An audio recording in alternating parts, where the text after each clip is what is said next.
યુવા શક્તિ સંગઠન જૂના ગામ દ્વારા આ વખતે કંઈક અનોખી રીતે સોનગઢ નગરમાં ગણપતિ બાપાનું ભવ્ય આગમન કરવામાં આવનાર છે, જેમાં હરિયાણાથી આવનાર અઘોરી બાબાના વેશધારી આકર્ષણનું કેન્દ્ર બનશે.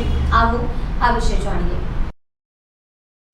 ભાવિક ભક્તો જેની આતુરતાથી રાહ જોઈ રહ્યા હતા તેવા ગણપતિ બાપાનું મહાપર્વ એટલે ગણેશ ચતુર્થી નજીક આવી રહી છે, જેને લઈને ઠેર ઠેર ગણેશ ભક્તો દ્વારા અવનવી રીતે ગણપતિ બાપાનું આગમન કરવામાં આવી રહ્યું છે. સોનગઢ નગરમાં અત્યાર સુધીમાં અનેક મંડળોએ શાનદાર રીતે ગણપતિ બાપાનું આગમન કર્યા બાદ યુવા શક્તિ સંગઠન એટલે કે YSS ગ્રુપ દ્વારા 1 સપ્ટેમ્બર રવિવારના રોજ સાંજે 6:30 કલાકે ઓટા 4 રસ્તાથી જૂના ગામ સુધી ગણપતિ બાપાના આગમનની ભવ્ય તૈયારીઓ કરવામાં આવી રહી છે, જેમાં આ વર્ષે હરિયાણા રાજ્યથી 20 જેટલા અઘોરી બાબાનું વેશ ધારણ કરનાર લોકો અને તેમની સાથે આવનાર નંદી બાબા નગરમાં આકર્ષણનું કેન્દ્ર બનશે.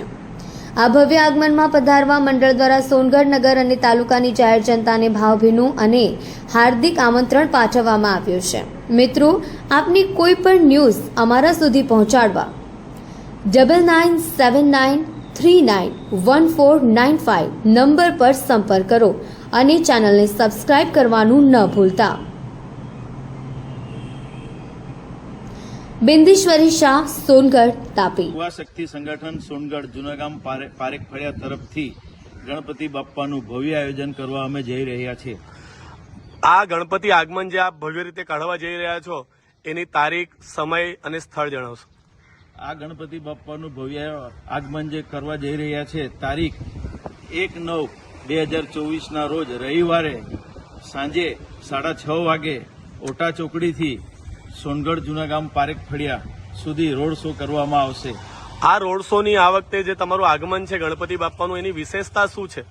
દર વર્ષની જેમ આ વર્ષે અમે ગણપતિ બાપ્પાના આગમનમાં નવું નજરાણું લાવી રહ્યા છીએ. એમાં શું છે વિશેષતા એની?